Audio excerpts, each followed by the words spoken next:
नमस्कार। प्रादेशिक समाचार के साथ मैं मुग्धा तिवारी। पहले मुख्य समाचार। केंद्रीय मंत्रिमंडल ने प्रधानमंत्री गरीब कल्याण अन्न योजना अगले 6 महीने और बढ़ाने की मंजूरी दी। प्रधानमंत्री नरेंद्र मोदी आज 11 बजे आकाशवाणी से मन की बात कार्यक्रम में अपने विचार साझा करेंगे। रक्षा मंत्रालय ने देश भर में 21 नए सैनिक स्कूल स्थापित करने की मंजूरी दी और south Asian cross country championship में झारखंड की आशा किरण बारला ने जीता गोल्ड। और समाचार से पहले एक जरूरी संदेश। श्रोताओं से अपील है कि कोविड से सुरक्षित रहने के लिए कृपया इन 4 सरल उपायों का पालन अवश्य करें। पूर्ण टीकाकरण कराएं, मास्क पहनें, 2 गज की सुरक्षित दूरी बनाए रखें, हाथ और चेहरा साफ रखें। और अब समाचार विस्तार से। केंद्र सरकार ने प्रधानमंत्री गरीब कल्याण अन्न योजना की अवधि और 6 महीने के लिए बढ़ा दी है। अब इस वर्ष सितंबर तक लाभार्थियों को इस योजना के तहत सहायता मिलेगी। यह घोषणा करते हुए प्रधानमंत्री नरेंद्र मोदी ने कहा कि देश के 80 करोड़ से अधिक लोगों को पहले की तरह इस योजना का लाभ मिलता रहेगा। उन्होंने कहा कि देश की शक्ति देश के हर नागरिक में निहित है। प्रधानमंत्री ने कहा कि शक्ति को और सुदृढ़ बनाने के लिए सरकार ने इस योजना की अवधि बढ़ाई है। योजना का 5वां चरण इस माह के अंत में समाप्त होना था। सितंबर 2022 तक इस योजना पर 80,000 करोड़ रुपए और खर्च होंगे। इस योजना के जरिए राष्ट्रीय खाद्य सुरक्षा अधिनियम के तहत आने वाले प्रत्येक लाभार्थी को हर महीने 5 किलोग्राम अनाज निःशुल्क प्राप्त हो रहा है। प्रधानमंत्री नरेंद्र मोदी आज दिन के 11 बजे आकाशवाणी से मन की बात कार्यक्रम में देश विदेश के लोगों से अपने विचार साझा करेंगे। यह इस मासिक रेडियो कार्यक्रम की 87वीं कड़ी होगी। आकाशवाणी और दूरदर्शन के समूचे नेटवर्क पर इसका प्रसारण होगा। आकाशवाणी समाचार की वेबसाइट और न्यूज ऑन एआईआर और मोबाइल ऐप पर भी कार्यक्रम उपलब्ध रहेगा। आकाशवाणी समाचार, दूरदर्शन समाचार, प्रधानमंत्री कार्यालय तथा सूचना और प्रसारण मंत्रालय के यूट्यूब चैनलों पर भी कार्यक्रम सीधा प्रसारित होगा। आकाशवाणी से हिन्दी प्रसारण के तुरंत बाद मन की बात कार्यक्रम प्रादेशिक भाषाओं में क्षेत्रीय केंद्रों से पुनः प्रसारित किया जाएगा। प्रादेशिक भाषाओं में इसे रात 8 बजे फिर सुना जा सकेगा। अमृत महोत्सव के तहत आकाशवाणी के साप्ताहिक क्विज में आइए आप भी शामिल हों। आजादी के 75 वर्षों का पर्व अमृत महोत्सव प्रत्येक बुधवार शाम 7 बजे प्रसारित होने वाले प्रादेशिक समाचार के दौरान पूछे गए प्रश्न का सही उत्तर देने वाले एक प्रतिभागी इनाम का हकदार होगा। इसके लिए सुनते रहें आकाशवाणी रांची का प्रसारण।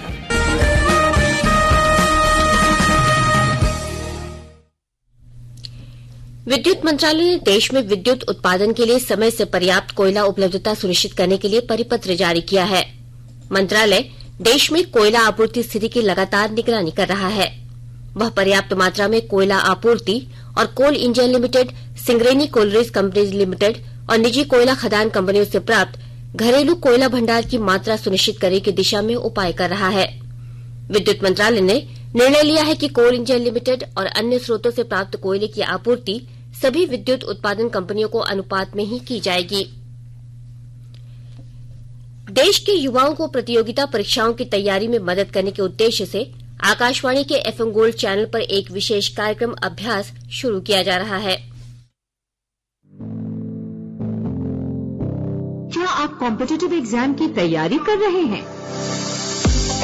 ऑल इंडिया रेडियो के नए प्रोग्राम अभ्यास में हमारे विशेषज्ञ आपके सवालों का देंगे जवाब। शनिवार रात 9:30 बजे एफएम गोल्ड पर। इस बार का विषय है हिस्ट्री। आप इससे जुड़े सवाल व्हाट्सएप करें 9289094044 पर या सवाल ईमेल भी कर सकते हैं abhyas.air@gmail.com पर। इतिहास विषय पर आपके प्रश्न हमें 30 मार्च तक मिल जाने चाहिए। आपका अभ्यास हमारा प्रयास। भारत से नियमित अंतर्राष्ट्रीय उड़ानों का परिचालन कल आधी रात से फिर शुरू हो गया है। कोविड महामारी के कारण अंतर्राष्ट्रीय उड़ानें करीब 2 साल तक बंद थीं। केंद्र सरकार ने हवाई अड्डों और उड़ानों पर मौजूदा कोविड मानकों में कई ढील देने की घोषणा की है। नागरिक उड्डयन मंत्रालय के नए नियमों के अनुसार केबिन क्रू सदस्य को अब पीपीई किट पहनने की आवश्यकता नहीं होगी। हवाई अड्डों पर सुरक्षाकर्मियों को फिर से यात्रियों का पैट डाउन सर्च करने की अनुमति दे दी गई है। अंतर्राष्ट्रीय उड़ानों में चिकित्सा आपात स्थिति के लिए 3 सीटें खाली छोड़ी जाएंगी। हवाई अड्डों और उड़ानों में मास्क पहनना और हाथों की साफ सफाई अभी भी अनिवार्य होगी। राष्ट्रव्यापी टीकाकरण अभियान के अंतर्गत देश में अब तक 183 करोड़ 16 लाख से अधिक कोविड रोधी टीके लगाए जा चुके हैं। स्वास्थ्य मंत्रालय ने कहा है कि कल 26 लाख से अधिक टीके लगाए गए। अब तक 12 से 14 वर्ष आयु वर्ग के बच्चों को 1 करोड़ 20 लाख से अधिक टीके लगाए जा चुके हैं। मंत्रालय ने बताया कि स्वास्थ्य देखभाल कर्मियों, अग्रिम पंक्ति के कार्यकर्ताओं और 60 वर्ष से अधिक उम्र के लोगों जैसे लाभार्थियों को अब तक 2 करोड़ 25 लाख से अधिक एहतियाती टीके लगाए गए हैं। 15 से 18 वर्ष के आयु वर्ग को अभी तक 5 करोड़ 68 लाख से अधिक टीके पहली डोज के रूप में, जबकि 3 करोड़ 71 लाख से अधिक टीके दूसरी डोज के रूप में लगाए जा चुके हैं। आकाशवाणी के ताजा तरीन समाचारों के लिए आप हमारी वेबसाइट newsonair.com पर लॉग ऑन कर सकते हैं। ताजा समाचार ट्विटर हैंडल @AIRNewsAlerts और Facebook page all India radio news पर भी उपलब्ध है। आप प्रादेशिक समाचार एकांश के ट्विटर हैंडल @AIRNews_Ranchi और फेसबुक, इंस्टाग्राम पेज तथा YouTube channel AIR news Ranchi पर भी हमारे बुलेटिन सुन सकते हैं। प्रादेशिक समाचार आप आकाशवाणी रांची से सुन रहे हैं और अब पेश है कोरोना से बचाव के कुछ संदेश। कोविड-19 से बचाव और सुरक्षित रहने के 3 उपाय।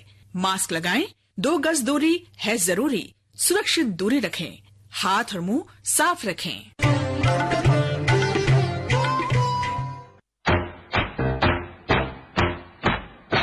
चलो मिलकर एक शुरुआत करें, चलो एक फैसला आज करें, मास्क नहीं तो टोकेंगे, कोरोना को रोकेंगे, चलो एक वादा करते हैं, चलो एक वादा करते हैं, मास्क नहीं तो टोकेंगे, कोरोना को रोकेंगे। भारत सरकार द्वारा जनहित में जारी। प्रादेशिक समाचार में आपका एक बार फिर से स्वागत है। रक्षा मंत्रालय ने गैर सरकारी संगठनों, निजी स्कूलों और राज्य सरकारों के साथ साझेदारी में 21 नए सैनिक स्कूलों के गठन को मंजूरी दे दी है। देश भर में 100 नए सैनिक स्कूल बनाने की सरकार की योजना के प्रारंभिक चरण में ये स्कूल खोले जाएंगे। नए स्कूल वर्तमान सैनिक स्कूलों से अलग होंगे। ये सैनिक स्कूल अपने संबंधित शिक्षा बोर्डों के अलावा सैनिक स्कूल सोसाइटी के तत्वावधान में कार्य करेंगे और सोसाइटी द्वारा निर्धारित नियमों का पालन करेंगे। 100 नए सैनिक स्कूलों की स्थापना का उद्देश्य विद्यार्थियों को राष्ट्रीय शिक्षा नीति के अनुरूप गुणवत्तापूर्ण शिक्षा प्रदान करना और उन्हें सशस्त्र बलों में भर्ती होने सहित भविष्य में नए अवसर प्रदान करना है। मंत्रालय ने कहा कि इन स्कूलों में सैनिक स्कूलों की तरह ही कक्षा 6 में दाखिला दिया जाएगा। बोकारो जिले में विशेष शिविर लगाकर सरकारी विद्यालयों के छात्र छात्राओं का बैंक अकाउंट खोला जा रहा है।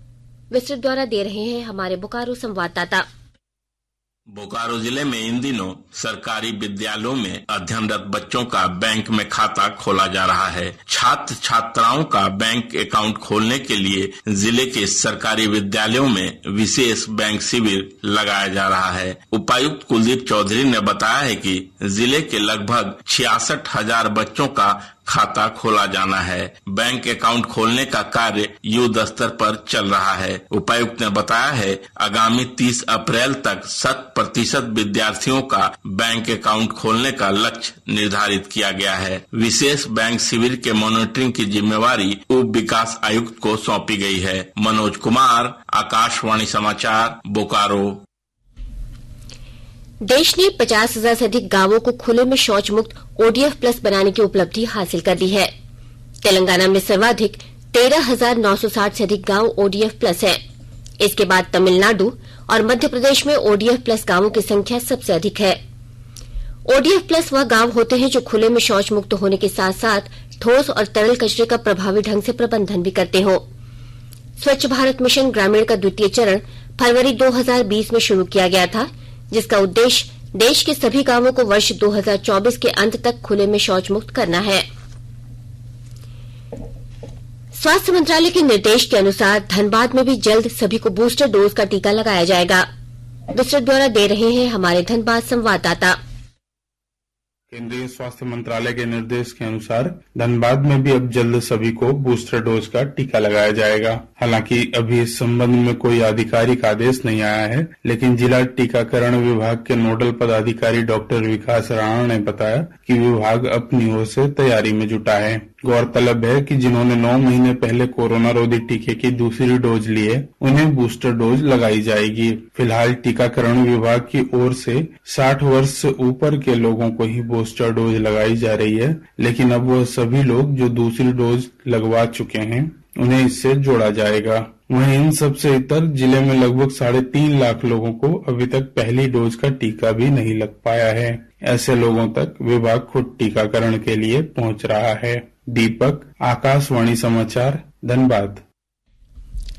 South Asian Saif cross country championship में झारखंड की आशा किरण बारला ने गोल्ड मेडल जीतकर झारखंड का मान बढ़ाया है। नागालैंड के कोहिमा में आयोजित 20 साल से कम उम्र की बालिकाओं के लिए क्रॉस कंट्री रेस 6 किलोमीटर का था। आशा ने दौड़ पूरी करने के लिए 22 मिनट 57 सेकंड का समय लिया। दूसरा स्थान श्रीलंका की टीम को मिला, जबकि नेपाल की टीम तीसरे और बांग्लादेश की टीम चौथे स्थान पर रही। वहीं राष्ट्रीय क्रॉस कंट्री रेस में भी आशा ने स्वर्ण पदक जीता है। आईपीएल 2022 के पहले मैच में कल कोलकाता नाइट राइडर्स ने चेन्नई सुपर किंग्स को 6 विकेट से हरा दिया। टॉस हारकर पहले बल्लेबाजी करते हुए चेन्नई ने महेंद्र सिंह धोनी के नाबाद 50 रन की बदौलत 20 ओवर में 5 विकेट पर 131 रन का स्कोर बनाया। जवाब में कोलकाता ने 18.3 ओवर में 4 विकेट खोकर लक्ष्य हासिल कर लिया। केकेआर के लिए अंजिंक्य रहाणे ने सबसे ज्यादा 44 रन बनाए। आंध्र प्रदेश के काकीनाडा में आयोजित 12वीं हॉकी इंडिया राष्ट्रीय जूनियर महिला हॉकी चैंपियनशिप 2022 में कल झारखंड ने अपने पहले मैच में असम को 0 के मुकाबले 9 गोल से हराया। झारखंड ने खेल के पहले क्वार्टर में 4, दूसरे क्वार्टर में 2, तीसरे क्वार्टर में 1 और चौथे क्वार्टर में 2 गोल किए। टीम की ओर से प्रमोदिनी लकड़ा ने 3, निक्की कुल्लू ने 2, जबकि दीपिका सोरेंग, एलिन डुंगडुंग, महिमा टेटे और रजनी किरकट्टा ने 1-1 गोल किए। और अब अखबारों की सुर्खियां। राज्य से प्रकाशित होने वाले लगभग अधिकांश अखबारों ने लातेहार में सुरक्षा बलों द्वारा 3 उग्रवादियों को मार गिराए जाने की खबर और कोयला कंपनियों पर राज्य सरकार का 1,36,000 करोड़ रुपए बकाये की खबर को प्रमुखता से प्रकाशित किया है। प्रभात खबर की सुर्खी है, सीएम हेमंत सोरेन ने केंद्रीय कोयला मंत्री को लिखा पत्र, झारखंड सरकार ने कोयला कंपनियों पर बकाया 1,36,000 करोड़ रुपए मांगा। हिन्दुस्तान लिखता है, हेसलबार जंगल में सुरक्षा बलों की टीपीसी के उग्रवादियों के साथ हुई भिड़ंत, लातेहार में भीषण मुठभेड़, 3 उग्रवादी मारे गए।